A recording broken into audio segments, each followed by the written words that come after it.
This is our chance to really consider and think about all the different aspects to do with climate change, how that affects our lives and what we can do about it. Okay, so why this project now? Last year with the COP26 and seeing the events there, and I thought, now this is time to kick on again, to have another go at trying to get people together, because there is so much we need to do and there's so little time to do it. We want to hear from people what your concerns are and how we can work together. Global warming is an increase in the Earth's temperature, which is causing the climate change. There's more forest fires, more flooding, more sort of erratic weather patterns all around the world.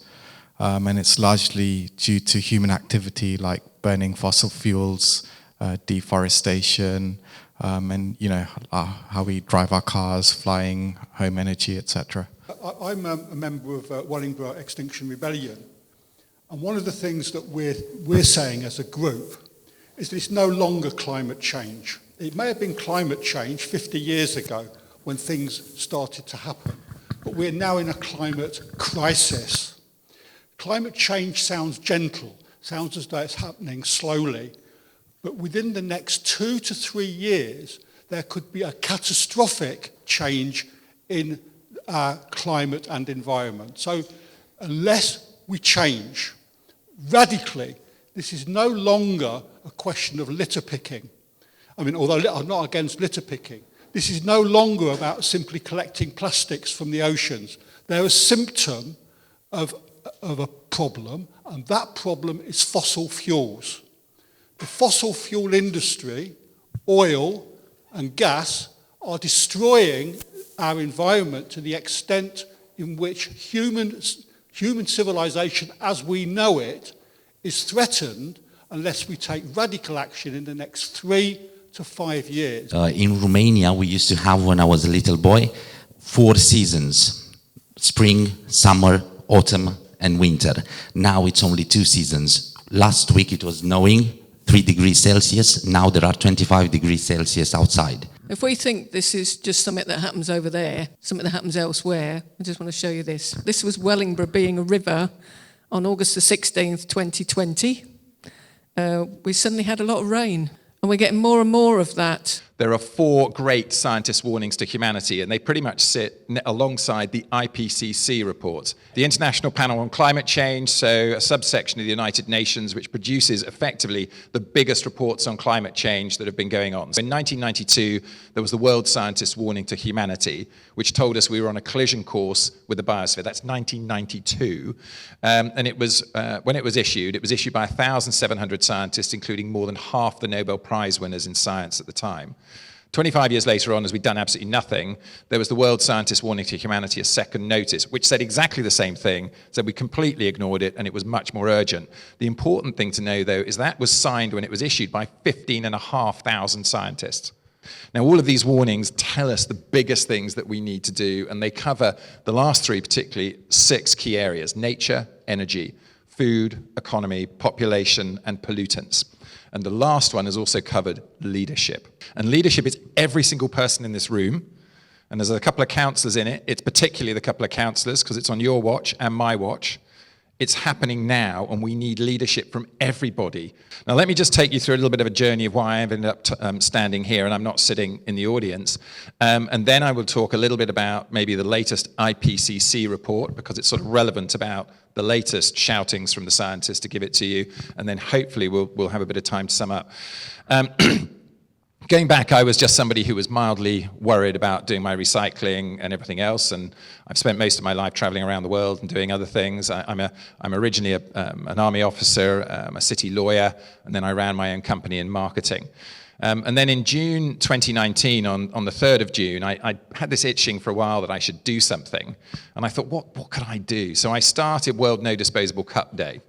It's the most ridiculous thing. You get a plastic and paper, you put it together, you go and get your coffee, and really you could just have it as an espresso, or you could sit down and enjoy it. It's absolutely ridiculous that we take these things that are so difficult to recycle, and then we use them for this habit. Anyway, having started that, the result of that, for those who are internet savvy, you may have seen Boris Johnson having a disposable cup pulled out of his hand 2 years ago on about October the 2nd, which was 2 days before World No Disposable Cup Day. But after that, I became like a sponge. It's amazing, and for those those of you that seem to be very aware in here, the minute you step across that line into being climate aware, you get bombarded by all this stuff that you didn't look at before because you were more worried about, I don't know, your rates and your taxes and your heating, or Manchester United, or today Chelsea, whatever it was. You were more worried about it and you didn't really concentrate. And then you get bombarded by all the information that's really been out there for years. And what that happened to me is and the scientist warning was one of them. So I read the scientist warning that had been issued by 15,500 scientists. It was about 3 weeks later on, so it was still in June 2019, and I had a nightmare. I'm a single father, and I have been for 10 or 11 years now. And my kids at the time were two boys, 11 and 13. And I had a dream in which they were back in their 30s, and they were in their army kit. And they were returning back to our semi-detached in Haslemere in Buckinghamshire and dropping their green army bags in at the door as they came in. And then they come in to find me in my dotage, having my coffee or beer or whatever in the living room.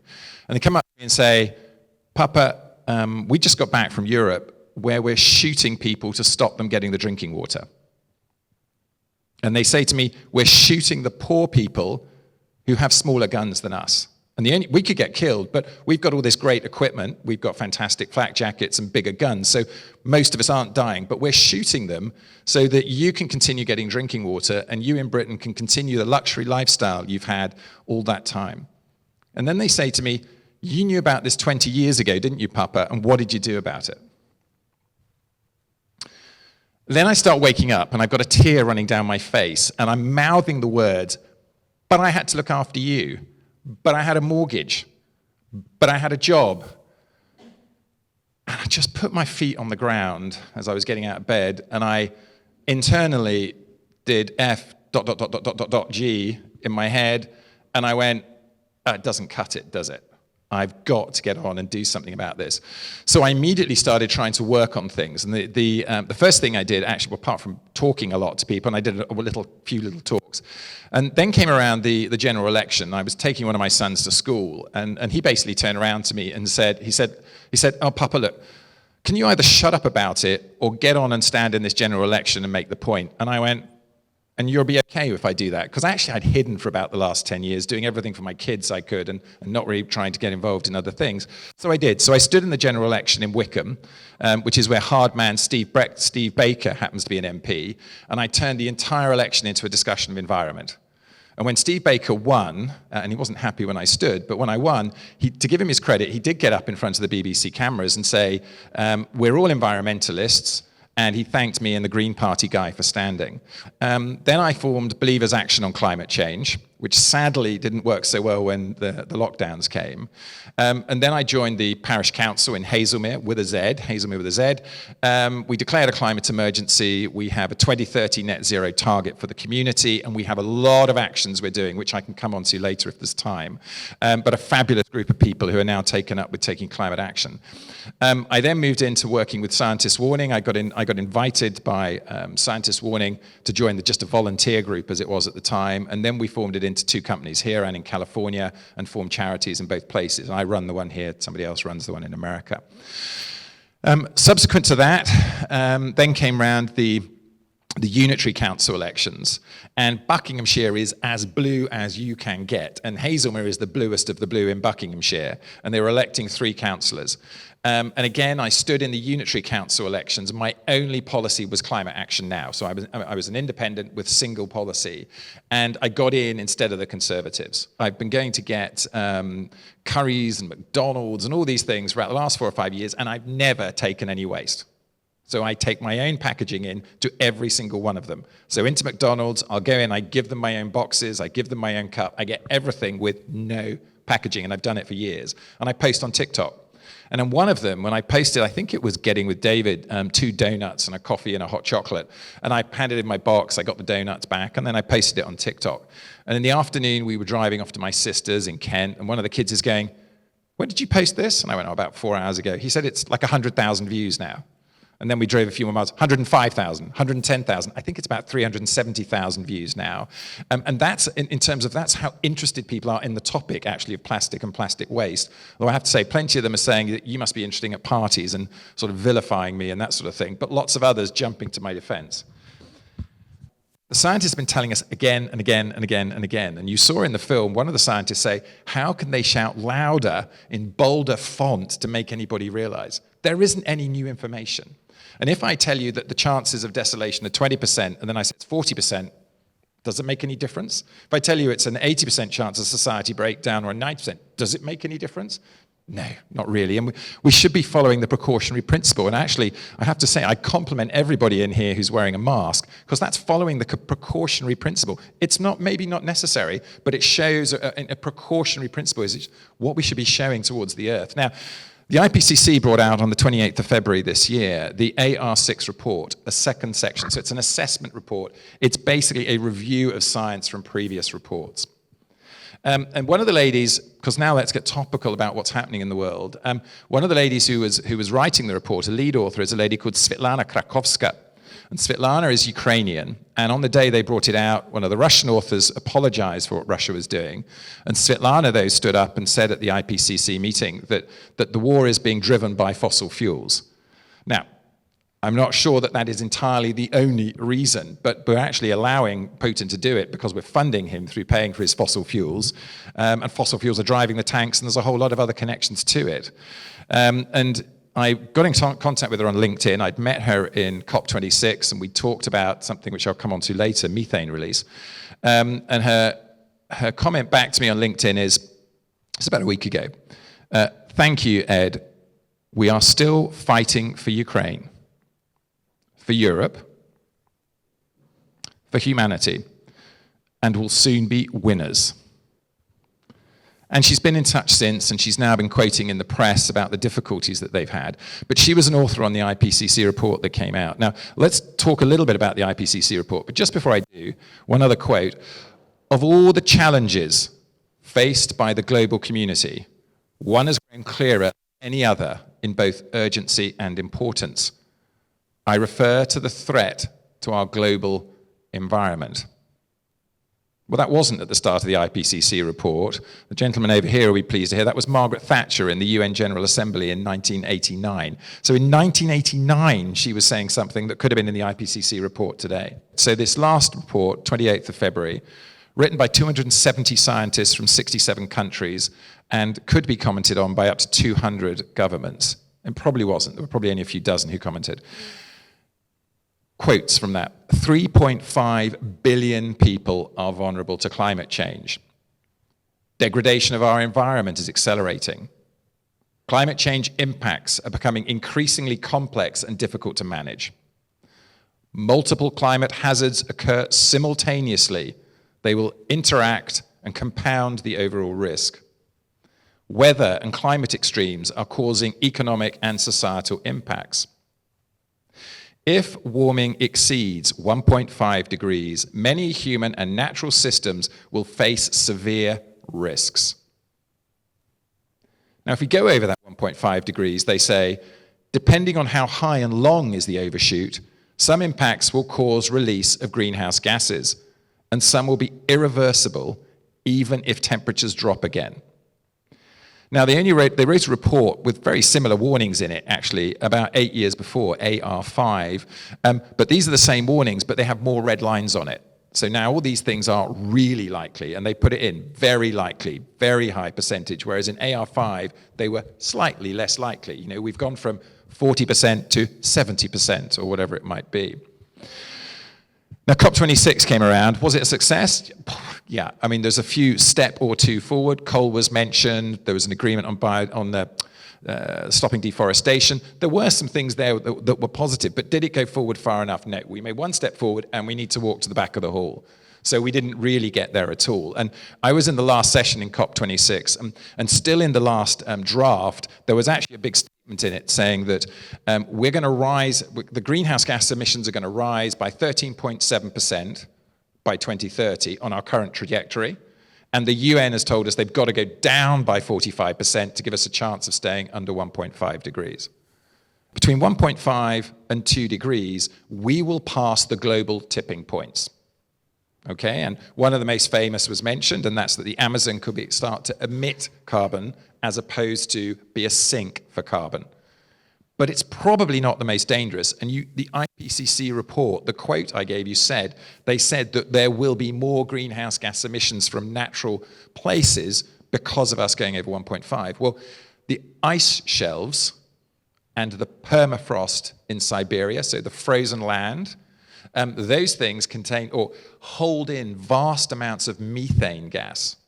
And methane is 85 times more warming in the first decade or two than carbon dioxide. It is terribly dangerous for us currently. Now, when those ice shelves and the permafrost go and the methane comes out, there are various studies. But just on the Arctic ice shelf, which is 1/4 of the ice shelves, okay, and not including the permafrost, the two studies suggest that the world will warm over a year or two by 0.6 or 1.2 degrees on its own from that one thing. And that's 1/4 of the ice shelves and not including the permafrost. So depending on who you talk to, and I talked to Svetlana Krakowska at COP26 among others, you could see a warming of anything between 0.5 degree to 4 degrees, possibly. In order to stay under 1.5 degrees, every time we put carbon into the atmosphere, so methane or carbon dioxide, we increase the blanket around the Earth, and that holds in more of the sun's energy. The more carbon we put into the atmosphere, the higher the temperature goes, and they are directly correlated over the last 50 years or so. So the IPCC, that great body who tells us everything, has told us we have a maximum amount of carbon we can put into the atmosphere to stay under 1.5 degrees. Now, miraculously, in their last report, they suddenly found some more budget from somewhere. It's a bit like going to number 10 and trying to work out what they're going to put in the next, budget report. But anyway, they found some more budget. But based on the last assessment, which is an increased carbon budget, the world's carbon budget runs out in 2028 for 1.5 degrees. So 0. Turn lights off, stop all factories, stop driving your cars. 0 from 2028. And beyond that, we start polluting the world. We in Britain, everyone has in the world, 40 tons of carbon they can emit. And that's assuming that industry emits nothing. So that's our personal emission if there's nobody else emitting.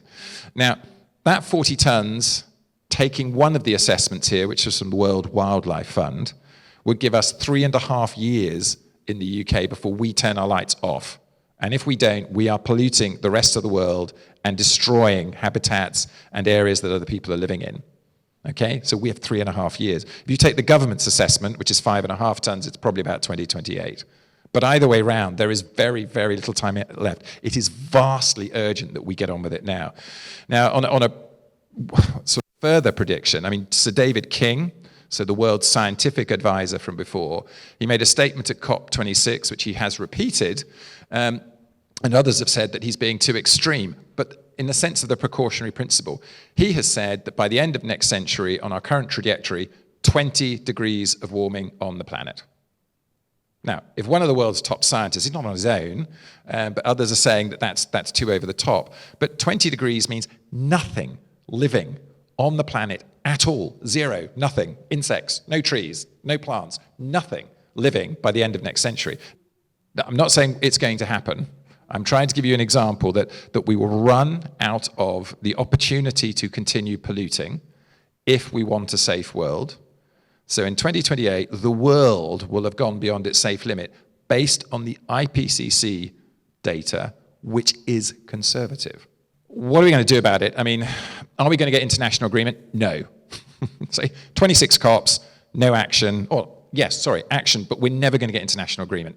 Why? Pope says it in Laudato Si. He's not the only one. Justin Welby says similar things. They all do. We're not going to get it because of all the vested interests of all the countries, which actually comes down to all of our own personal vested interests as well in who we vote for and what we do. Lord Deben in a talk, so Lord Deben is the head of the Climate Change Committee in the UK, the independent advisor to the government. So Lord Deben, and these are my words, not his. He'd really tell me off if I suggested these were his words. But in a talk with the Financial Times, he effectively said that Britain will not take enough action on climate change until the body bags line up. Now, he didn't use those words, as I say. I'm just, before anybody quotes him from that, but that's effectively what he said. And what was he meaning? He's meaning that here, our government is not going to take the right action needed until it gets too late. And then when we start to see death and pestilence, to put it in a biblical sense here. We'll pick the phone up and we'll go to everybody else, great, God, we've got to help, we've got to stop this thing, let's do it now, let's do it quicker. And when we ring up all those countries in a decade or two's time, they're going to go, forget it. We've got no water. We're all migrating to get out of the country. We're fighting wars now over our agricultural land because everything's desertified, and they won't be able to help. So we need to incredibly move up our game now before we get to that point. And Hazelmere, just to give you an idea of a few things that we're doing, to give you ideas what the community can do, what councils can do, etc. So we declared a climate emergency, we set a 2030 net zero target. Essential. If you don't declare and commit yourself and don't set a target, you won't get going. We then set up a working party immediately to get working on it. We created the Hazelmere Climate Talk, so every single month we have a climate talk like this on a different topic. We've done 22 now. We set up advanced recycling. We set up a repair cafe, repairing things locally that people can't get repaired easily otherwise. We're doing a plan to put solar panels on parish council buildings, but the reason we're doing it is about saving carbon, but it's more about an example to the community. Have an area where people can come in and find out about that and about heat pumps. We're creating a 2030 plan to get to net zero. We're involved in No Mow May, so we're going to try and not mow our verges and other areas. We're putting in wildflower meadows. And now just a mention on biodiversity. Biodiversity, as I think the gentleman here mentioned, is just as important as the climate issue. And the loss of our pollinators particularly, which have been decimated in the UK in previous years. So we've invented something called B squared.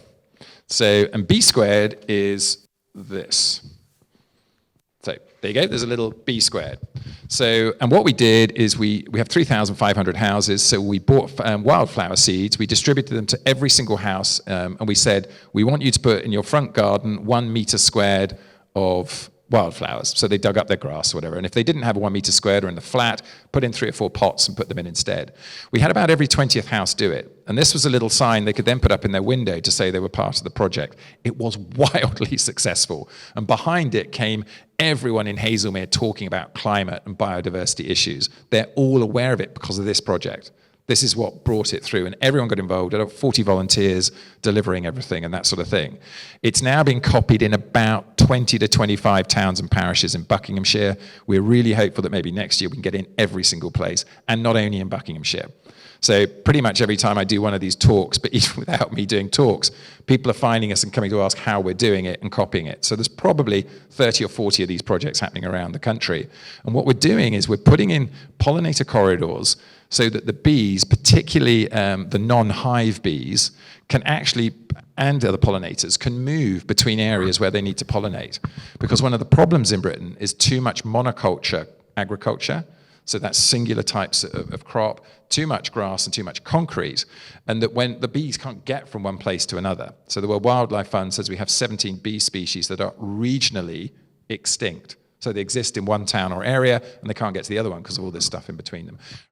We're quite a new council.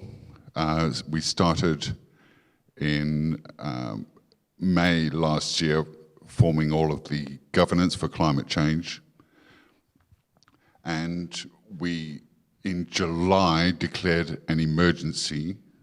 So what we've been trying to do since then is, first of all, to understand all the projects that we have done in the past and where we want to go forward with that in terms of decarbonisation.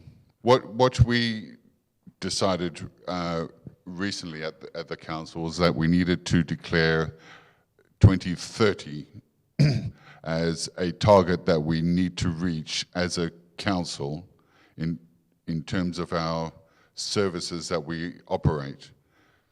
So that would include the buildings that we operate from, the vehicles, all the vehicles that we use to carry out those services. We need to look at the waste management, because now being a unitary, that's our responsibility. You might notice that people fairly recently have been asked to wash all of their recycling materials, and there's a good reason for that. Those food particles that are left in your waste go out to the landfill, if it's still going out to landfill, and that in time will generate the greenhouse gases that we're trying to avoid, which mostly is methane. Northamptonshire Council has allocated £1 million for climate action over the next 3 years, and I will be part of the team trying to work with people to allocate that money to useful resources. Just recently, over the past 3 months, there's been over 2,000 trees planted, and some of those plantings were done in the last weekend or two. Then we're also partnering electric vehicle charging points with Virgin and Liberty Charge, and as far as I know, there's a few sites in Kettering and at least another one in Higham Ferrers. Then we've also had a Feed the Bees campaign, which is essentially part of a pollinator campaign, because everyone who's into climate change really does know the value of pollinators. My main message today is that we hope that we now have a mechanism, a portal, if you will, whereby you here today or community members in Northamptonshire can actually submit low carbon project proposals. And that's as part of a project that we're running at the moment called Northamptonshire to Net Zero, and the website can be found at nn2nz.co.uk. So that's the primary message from today. We were started in 2012 as in collaboration with Corby Borough Council, as it was then. So we're very much a combination of a public and private enterprise, whereby we're looking to promote sustainability and economic growth throughout Corby, Northamptonshire, and now beyond, as we're termed, electric places. We work on a whole range of government and EU-funded projects. These are R&D projects taking place predominantly across Europe, and we use Corby and other locations in Northamptonshire as pilot locations. Examples of projects include digital cloud opting projects, the building of zero energy bill homes, so that's the retrospective redesign of homes to make them energy efficient. We've also actually redesigned homes from the ground up, so not actually building out of bricks and mortar, but building out of structurally insulated panels. We've built a community of 47 new homes again in Corby there, and also looking at new forms of renewable generation technologies that are ideal for urban and semi-urban locations. So just looking at the general makeup of CO2 emissions and greenhouse gas emissions, we can see from this plot here that some major contributors, as we've heard about today, are transportation, energy supply, and also energy consumption in buildings, whether that's from businesses and residential. And due to the 75% split of that pie chart, we concentrate very much on those splits. So we look at transport, buildings and energy systems, and the carbon and greenhouse gas emissions that are associated with all of those, and trying to minimize that and make them most efficient. One case in point is our Flex Unity EU project that's been ongoing for 2 years. We're coming up to the end of that. We've created a community of connected homes and businesses across Corby, so that's 30 homes and 4 businesses where we've installed connectivity, so energy monitoring and control devices. We've also installed next generation vehicle chargers that not only charge electric vehicles but also discharge back to the grid, so we can balance the grid and minimize building consumption, and also battery storage as well. And we're looking at this from a community angle to best manage energy usage and to maximize renewable generation and to minimize CO2 emissions. And we also have a sister site here across Iberia where we're doing the same thing, and we're comparing our results across those. Another example of a project is Fleet EV, where we're looking at optimizing the use of renewable generation for electric vehicle fleets. We've done some work with Corby Borough Council, as it was prior to the formation of the Unitary Authority, and we've been working with some private partners and academia to develop algorithms that optimize the use of renewable generation to meet the needs of the electric vehicle fleets. Where we've actually built 47 homes in Priors Hall Park in Corby and worked with private partners to help deliver those. These are homes that have solar PV, have solar panels on the roof, and which allows for electricity generation, but also heat generation as well. We have ground source heat pumps and novel forms of ground source heat banks, so we can store heat energy in the ground beneath the homes and then re-extract that again to help heat the homes when it's needed. We have battery charges throughout the homes, and as I've said, the mechanisms for actually building those homes is very efficient, as it's not using leaky bricks and mortar design. And we're also aware of other projects and energy parks and resource reallocation parks throughout Northamptonshire. Perhaps the one closest to home here is Chelveston Renewable Energy Park, which is a fantastic installation, a huge and growing solar PV generation farm, also wind farm, battery storage, looking at hydrogen generation, and also a number of recycling and repurposing installations, facilities there as well. So if we move on to the next slide, an example of this is Innovate Recycle, which is reusing carpets, waste carpets, and recycling them, repurposing them for other uses, so such as car interiors, as inputs for 3D printing, inputs for injection molding and things like that. So this is an example on our doorstep, again, something that's really proactive and of carbon saving. So summing this up now, we're getting back to the Northamptonshire to Net Zero project that I really want to emphasise, and it's what we're talking about here. Again, this is a project that we have government funding from. We are looking to reach out to the community, pull back all of the carbon saving project ideas that we can. So I've loved hearing about the projects about B Squared, about recycle shops, about PV on council buildings. Please feel free to go through to our website and suggest those. I'll be suggesting those back to my team when I get back today as well. As I said, we're government funding. We're working in partnership with Northamptonshire Council on this. Our aim is to generate a strategic portfolio of projects that we run through a feasibility check to check that we can actually do it, to check that it will actually deliver net zero outcomes for Northamptonshire by 2030. And then to go and work with Northamptonshire Council to secure more government funding to make them happen. So this is really something that we're proactively trying to push forward. What if every south-facing roof had solar panels? What if every car park had solar parking canopies? What if everybody turned vegetarian, everybody turned vegan? These aren't things that we'd be looking to mandate, but these are things that we could look to explore. And maybe not 100% of people would turn vegan, but perhaps 100% of people would turn 10% vegan. What would the impact of that be?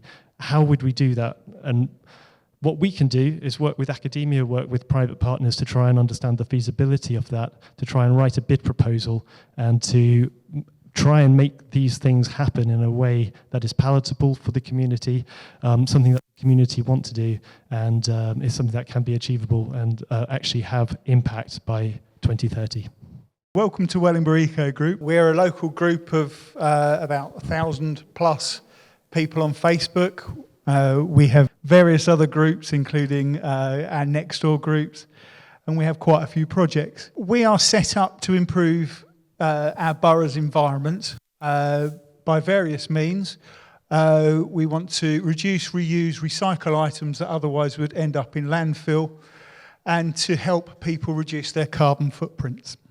It's the sole purpose of our group is to get as many people as we can doing as many environmentally friendly, eco-friendly activities in the town and in the wider borough as possible. And to do this, we host various activities, including tomorrow morning at Glamis Hall. We have a repair cafe. We have green drinks every month at a nice friendly pub. We've got swap shops, food sharers, Wombles. Yes, we are the litter pickers that the chap from XR was talking about earlier. And we also have a massive 2-hour tidy up every month on the last Saturday of the month. And this month, it is the Great British Spring Clean in the town centre. What we aim to do is to grow together. So the next slide obviously refers to our community allotment. There's a couple of pictures there for you. One of a few people joining in, preparing our community allotment, and one towards the end of the year with our gazebo, fence, path, a couple of greenhouses, a couple of the sheds. The purpose of the community allotment is so that we can all join in and start growing food and flowers together or for our community. And what do we do with the food? We share it with everybody. So we've got a couple of other projects, including one imaginatively titled Food Sharers. Essentially, we go to supermarkets, we go to other food sharers in the town, and we help them share the food between people that need it to save it going into landfill. With this, we have something called a swap shop as well, which is turned into a bit of a bring and buy sale. So the aim is basically to stop things going into landfill. So one man's litter, one man's rubbish is another man's gold.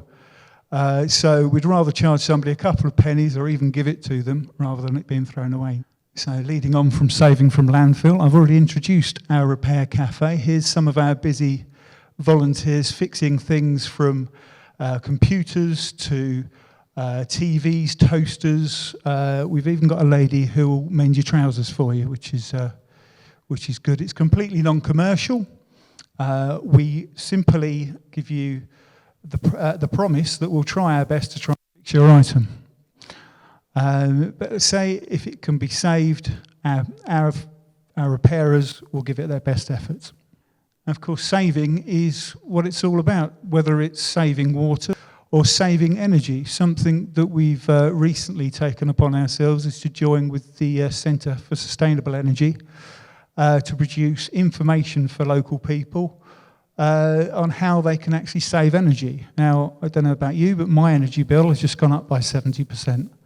If I could save some energy, that will mitigate a bit of that expense for you. So we've got a separate website for that, and we also hold workshops.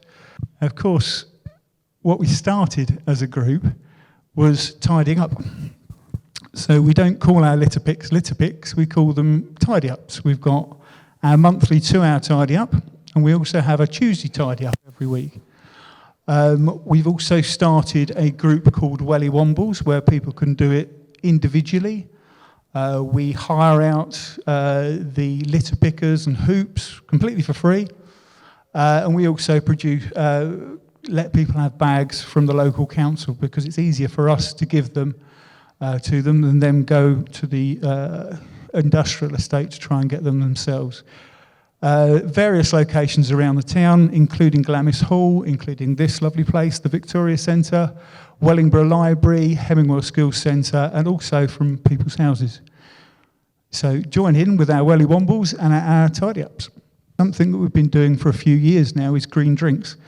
Pubs aren't necessarily everybody's cup of tea. That's probably the wrong thing to say.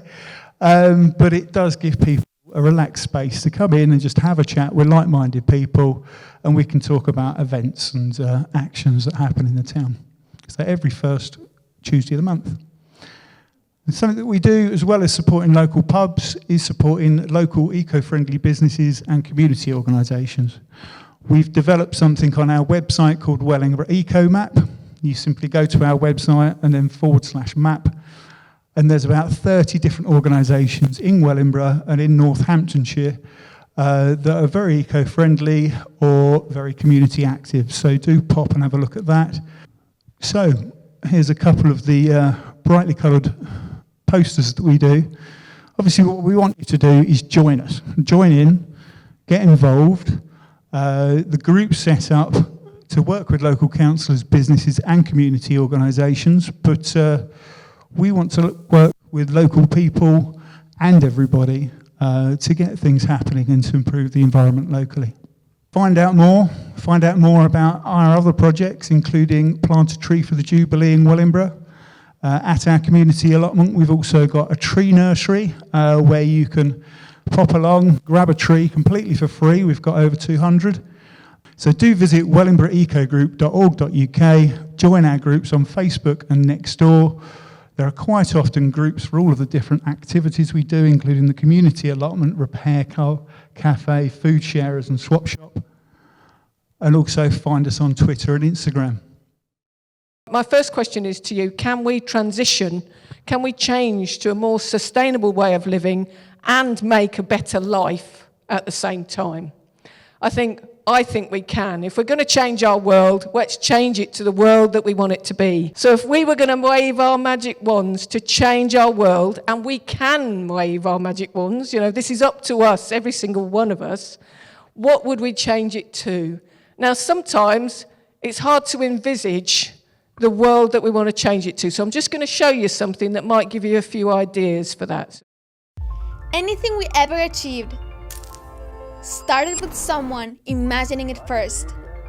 So if we can't imagine a way out of the climate crisis, it just can't happen. We know that the crisis is getting worse every single day, and many of us are losing hope for our future. But despair is not an option. We must rise up and meet the greatest challenge of our lives with stubborn optimism. And imagining is the first step. So, are you ready to imagine? In this critical decade, the biggest tree planting campaign in history is sucking billions of tons of carbon out of the air. And forests and indigenous lands, they're protected. This is what your city looks like. It's green, everywhere. Streets are pedestrian and kid-friendly. Food growing on rooftops, in car parks, which, by the way, we don't need anymore because we don't own cars anymore. And here's something.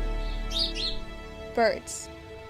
Can you imagine your city as a sanctuary for nature and wildlife? There are solar panels on every rooftop across the globe. Clean, interconnected energy lights every home, every clinic, every school.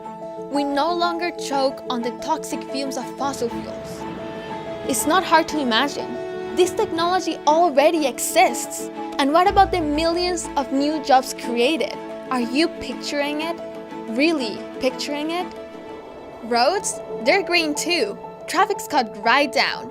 Public transport everywhere is electric, dependable, and free. Can you smell the air? Clean. Farming? All regenerative, which means healthy soil and better food. And we don't eat much meat. Can you imagine what we could do with the third of the world's cropland currently used to grow animal feed? Here's something to imagine. Fields of seaweed, miles long, grown in oceans that cross the planet. They draw down billions of tons of carbon, restore sea life, and guess what? They're a limitless source of protein-rich food. And we can do so much more. Rewild our land, protect our cities from rising sea levels, restore coral reefs. These things we're imagining, they're all possible now, just with technology that's available today. We are the last generation that can prevent catastrophic runaway climate change. We cannot give up. Anything we ever achieved started with someone imagining it first. This is the decade to make this imagined future happen. Share this video and help those around you have the courage to imagine it too.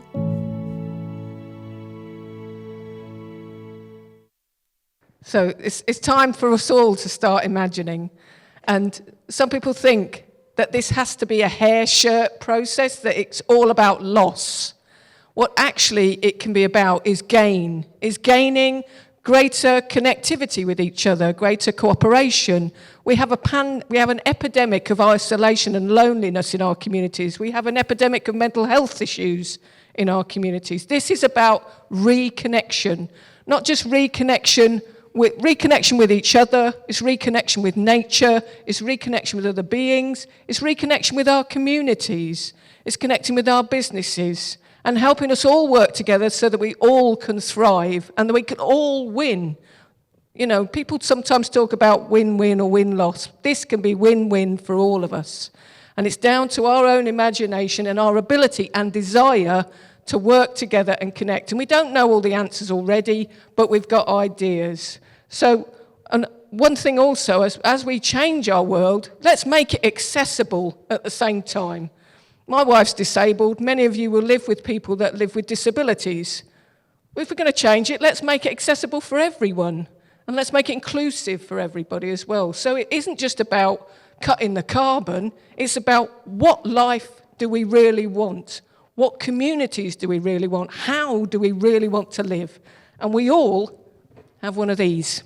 I know you might not know that you've got one, but you have. There is one for every one of us. It's just up to us how we choose to use it. We've got the Climate Action Project, which is the start, really, of pulling people together from across Wellingborough to see how we can help each other. We want to work as individuals, as community groups, as businesses, local authorities, to start answering some of the questions that people have put today and to start facing and working through some of those challenges.